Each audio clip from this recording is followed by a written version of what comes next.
Arielle Weston didn't mean to accidentally spill her iced coffee all over her new boss's designer suit on her first day, but that's exactly what happened when she turned a sharp corner outside the elevator and collided straight into him. "Oh God, I'm so sorry," she gasped, clutching her now half-empty cup and staring in horror at the dark stains spreading across crisp gray fabric. The man looked down slowly, then back at her. His jaw was set, but his eyes were something else, icy blue, sharp, unreadable. "Are you always this enthusiastic with your greetings?" "I swear I'm not usually this clumsy," she said, grabbing a handful of napkins from her bag. Don't," he cut in firmly. "Just go to orientation. 6th floor." She blinked, stunned. "Wait, you're Roman Fletcher," he said. And with that, he turned and walked away, coffee dripping from his sleeve like it didn't matter at all. Arielle stood frozen, her cheeks burning. Great.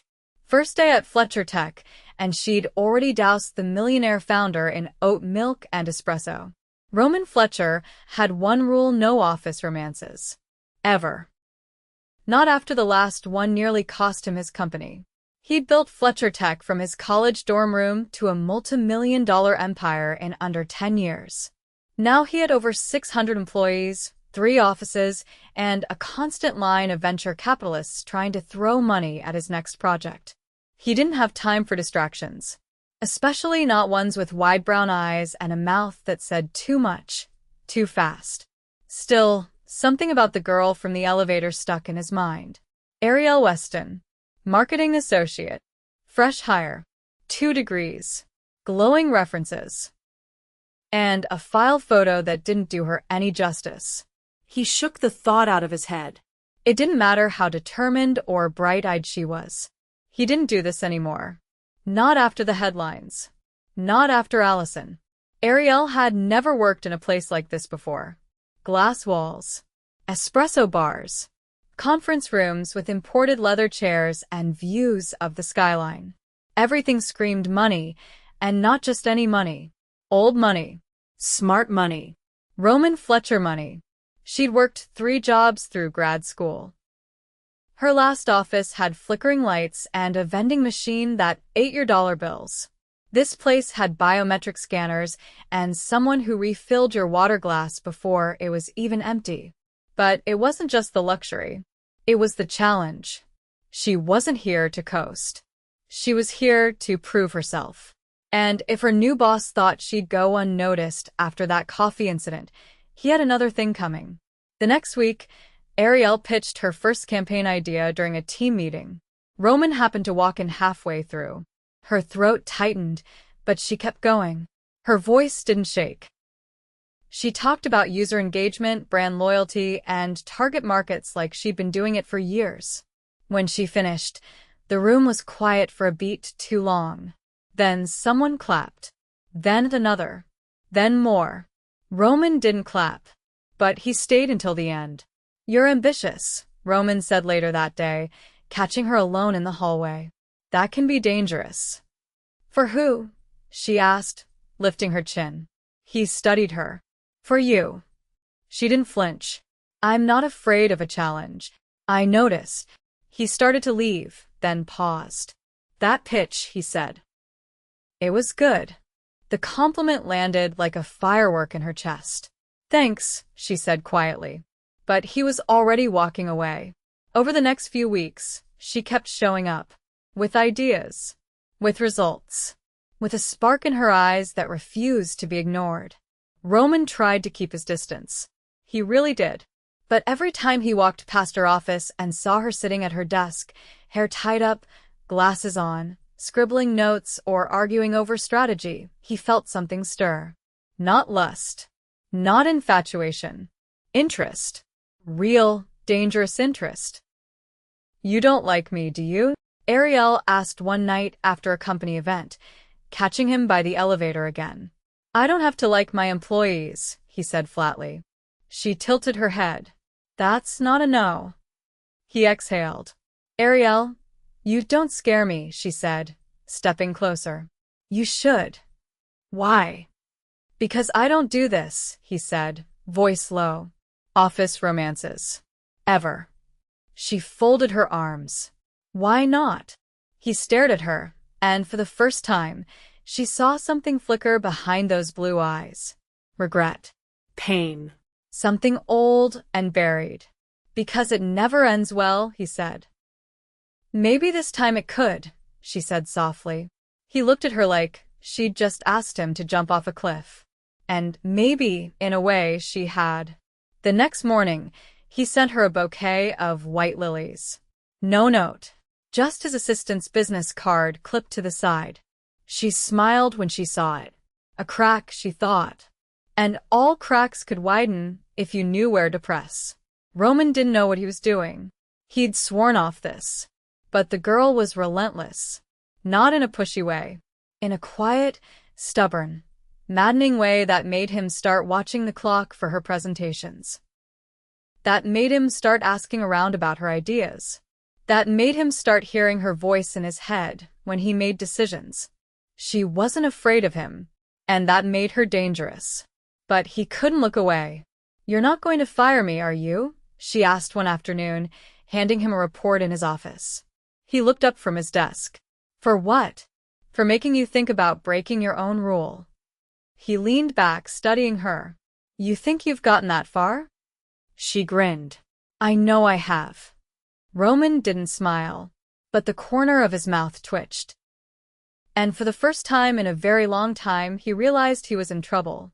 Because Arielle Weston wasn't just good at her job. She was getting under his skin. And he wasn't sure he wanted her to stop.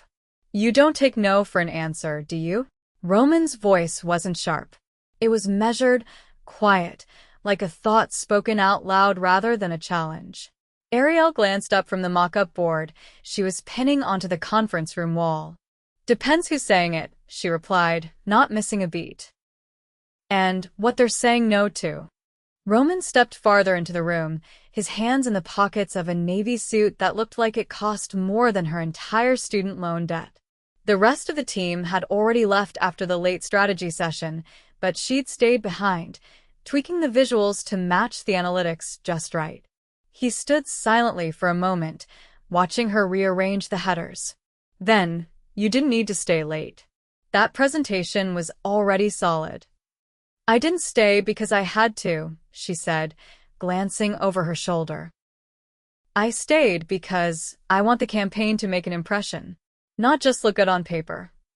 "You've already made an impression," he said, and this time, she felt the weight behind his words. Her fingers paused at the edge of the board. "Is that a compliment or a warning?"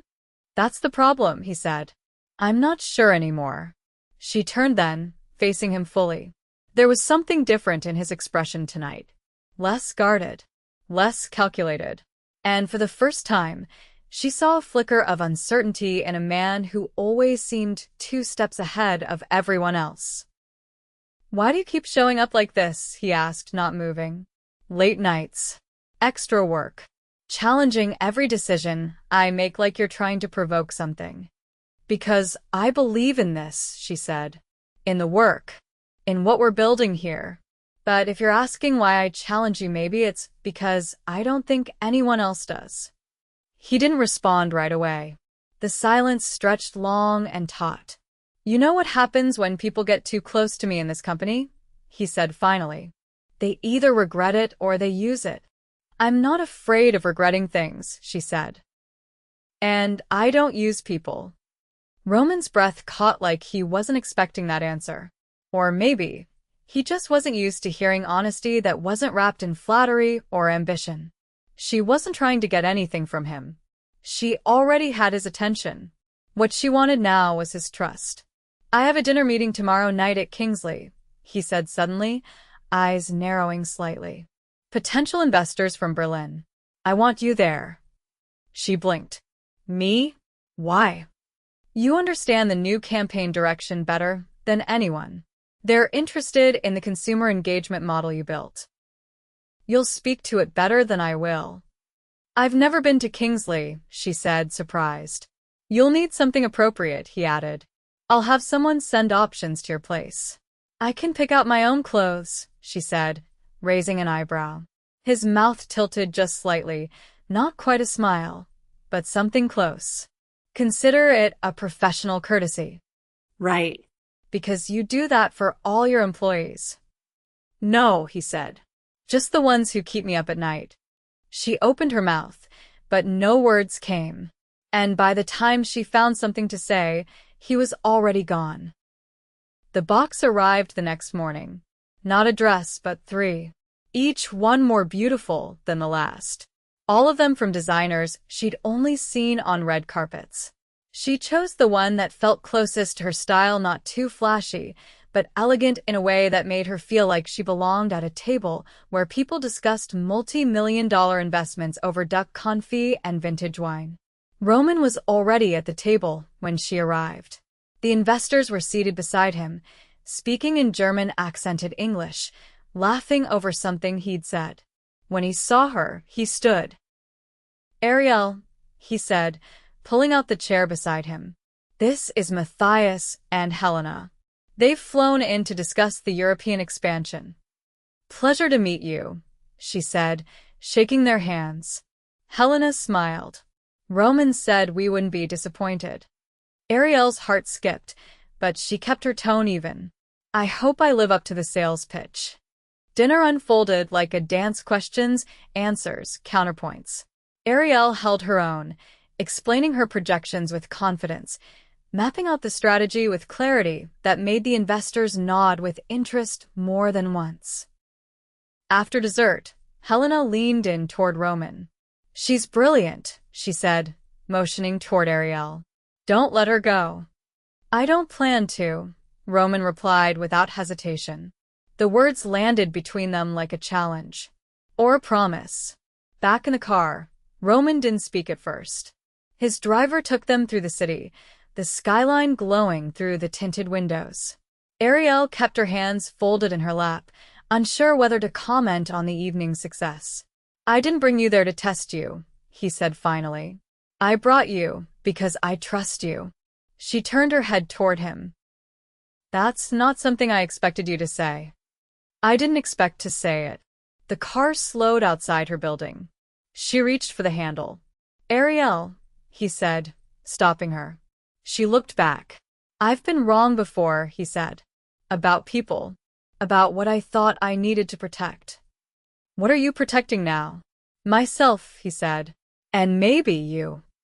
She hesitated. "I don't need protecting." "I know," he said. "That's what makes this harder." She stepped out and closed the door behind her. His car didn't pull away immediately. Upstairs, she stood by her window, watching the black sedan until it finally disappeared into the night. Her heart was still racing. Not from the pitch, not from the dinner, but from the way he looked at her when he said her name. Arielle wasn't expecting to see Roman again so soon after the dinner, but less than 48 hours later, his assistant called her upstairs with a vague request for consultation on the investor follow-up materials. When she stepped into his office, he was alone, leaning against the massive window that overlooked the city like a throne room above a kingdom. He didn't turn immediately. Closed the door. She did. "I read your notes," he said. "The ones you sent to the Berlin team this morning." She placed her folder on the edge of his desk. Was there something wrong with them? On the contrary. He turned now, eyes sharper than the skyline behind him. "They were better than anything my executive team drafted." She didn't answer right away. There was something deeper in his voice than approval. He looked like a man who'd just realized the ground beneath him wasn't as solid as he thought. He walked toward his desk but didn't sit. "You said something at Kingsley. About no one challenging me." "I remember." "You were right," he said. "Most people won't impress me. You just want to win." "I want to build something that matters," she corrected. "If that means winning, then yes." He picked up a pen and spun it once between his fingers. "You know what that makes you?" She folded her arms, her stance calm. "A threat?" He looked at her, then really looked. "No." "It makes you the first person I've actually respected in a long time." The air shifted between them. He set the pen down. "I'm going to offer you something." It's not public and it's not permanent, but it's real. She waited. I want you to shadow me, he said, for the next 2 months. Strategy meetings, investor calls, product development sessions, everything. She blinked. Why? Because I need someone who sees things differently.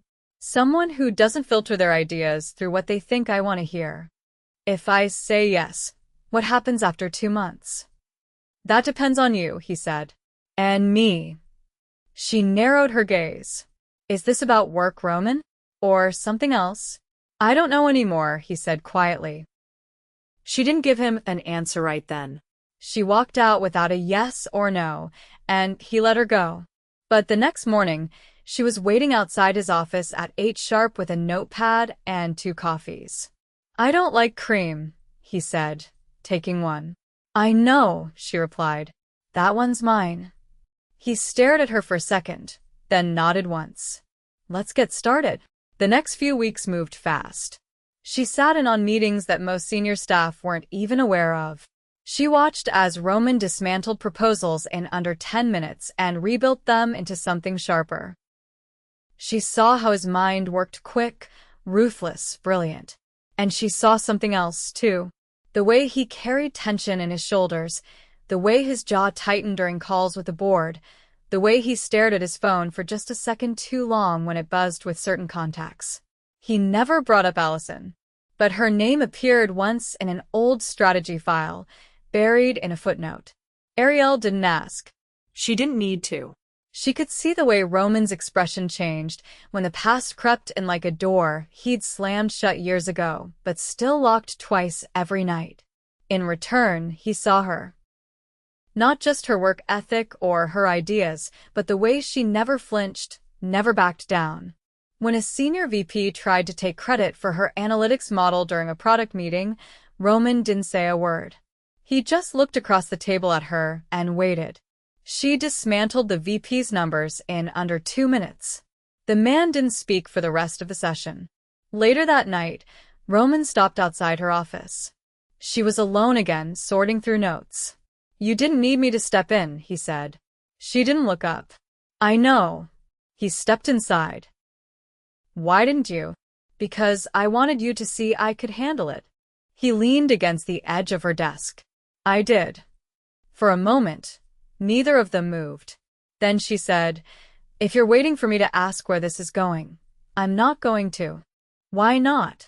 Because I already know the answer. You don't know. He didn't argue. I'm not here for a fling, Roman, she said. And I'm not afraid of falling for someone who's complicated. But I won't be a footnote in your story. If this ever becomes more than what it is now, it has to mean something. He looked at her like she'd just spoken a language no one else had ever dared to use with him. You're not a footnote, he said. You're the chapter that redefines the book. She stared at him, stunned. But then he pushed off the desk and left. 2 nights later, he showed up at her door. No driver. No assistant. Just Roman, in jeans and a black jacket that made him look more like a man than a myth. He held a small box. She opened the door, surprised. It's late. I couldn't sleep. She stepped aside. Is that for me? He handed her the box. Inside was a fountain pen. Not just any pen, an antique Montblanc, engraved with her initials. I saw the way you looked at it in the boardroom last week, he said. Figured if you're rewriting the rules, you should have something worthy to do it with. She didn't speak. She couldn't. Her fingers traced the engraving like it might vanish. I don't do this, he said. But I want to. Her eyes lifted to his. What changed? You did. For once, there were no walls between them. Just space. And the choice to close it. She stepped forward. And he met her halfway. Roman didn't believe in fate. He believed in strategy, in precision, in the cold clarity of logic. But standing in Arielle's apartment, with the city humming below them and her presence grounding him like nothing else ever had, he found himself wanting to believe in something more. The next morning, he canceled his flight to Zurich. It wasn't impulsive. It was deliberate. Zurich could wait.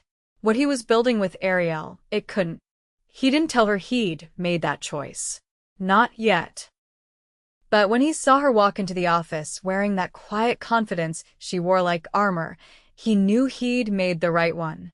He spent the day in meetings, but none of it stuck. His mind kept circling back to her. The way she'd looked at him last night, not with awe, not with fear, but with clarity. Like she saw through everything he pretended to be and still chose to stand close. Late afternoon, he found her in the analytics lab, surrounded by screens and data streams. "You're going to burn out if you keep pushing like this," he said as he stepped inside. She didn't glance up. "I'm almost done. You said that 2 hours ago." "I meant it then. I still mean it now." He leaned against the frame. "You always do things the hard way, don't you?" She finally looked up. "Only when the easy way means settling." He stepped closer. "Come with me. Just for an hour." Her eyes narrowed slightly, suspicious but intrigued. "Where?" "You'll see." She hesitated, then shut her laptop. "If this ends with me in a boardroom, I'm turning around." He didn't answer. He just led her to the elevator. 20 minutes later, they were standing on the rooftop of a private art gallery in Tribeca. The sun was just beginning to dip beyond the skyline, casting everything in amber light. A single table had been set with linen and silver. A string quartet played softly in the background. Arielle turned to him, stunned. "What is this?" "You've given everything to this company these past few months," he said, pulling a chair out for her. "But no one's ever given anything back." She sat slowly. "You don't do things small, do you?" "I used to," he said. "Before I realized nothing simple ever made me feel anything real." The waiter appeared with wine chilled to the perfect temperature. She accepted a glass and watched him as he waited for her to speak. "What are you really doing, Roman?" she asked, voice quiet but certain. He didn't dodge the question. "I'm trying to rewrite the ending." "To what?" "To every time I've let the right person walk away, because I was afraid of what it might cost me." She stared at him, the glass cold in her hand. "And what if this costs you everything?" "Then I finally spend it on something that matters." She said nothing for a long moment. Then she looked out at the view. "You know what scares me more than failing, Roman?" "What?" "Being with someone who doesn't see the world the way I do. Who doesn't fight for things to be better." "I see you, Arielle," he said. "Every version of you. And I'm not afraid anymore." She looked back at him, then stopped holding back. He reached for her hand across the table.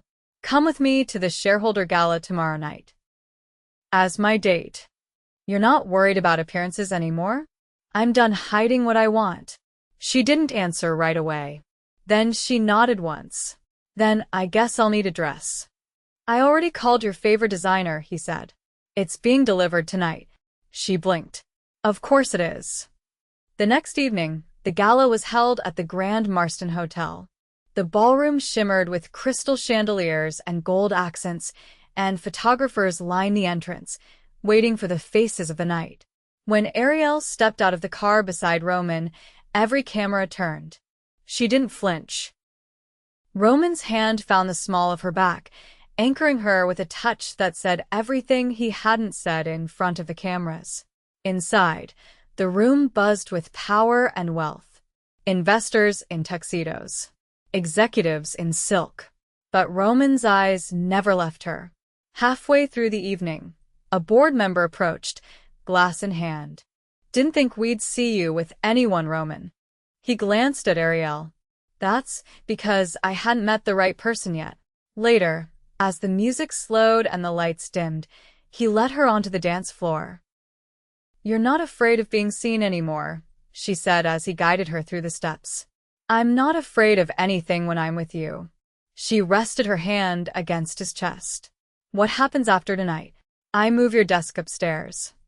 She laughed. "That's your big romantic gesture?" "No," he said. "This is." He paused the dance, reached into his jacket, and pulled out a small velvet box. Her breath caught. He opened it to reveal a key. Platinum, engraved with her initials. I bought the penthouse next to mine, he said. It's yours. No strings. No expectations. Just space. If you want it. She stared at it, then at him. Why would you do that? Because I want you close. But I also want you free. She closed the box and slipped it into her clutch. I don't need a penthouse to know how I feel about you, she said. But I'll take the gesture. He smiled. That's fair. Outside, the city glowed. The night hummed with life. Roman leaned in. When I met you, I thought you were just another ambitious dreamer. And now I know you're the reason I stopped running. She touched his face, eyes steady. And you're the reason I stopped doubting. As the orchestra swelled and the world melted around them, he kissed her right there, beneath the chandelier, in front of every person who ever thought they knew who Roman Fletcher was. And for the first time, he didn't care who saw. He had everything he needed, right there in his arms. It started with the whisper, not from lips, but from the subtle shift in Roman's life, how the silence in his penthouse no longer felt like solitude but absence. After the gala, after the rooftop dinner, after the key, something had changed. Not in the way he looked at Arielle, but in the way he looked at everything else. He used to measure time in quarterly reports, investor cycles, and product launches. Now, he noticed when the morning light hit the floor beside her chair in his office. He noticed how she laughed when she read something brilliant, not because it was hers, but because someone on her team had outdone themselves. He noticed that his world had more color in it. And Arielle noticed everything too. She noticed how Roman's voice softened when he talked about the company's future not as a war to win, but as something worth protecting. She noticed how he no longer cut people off in meetings but listened, really listened. She noticed that he'd stopped pacing when he thought he didn't need to anymore. He wasn't running from anything now. But change didn't go unnoticed by others. During an executive review, one of the board members, a man who had once invested early in Fletcher Tech, pulled Roman aside. She's good, he said plainly, but people are watching. Roman didn't even blink. Let them. She's not like the others, the man added. Roman turned fully toward him. Exactly.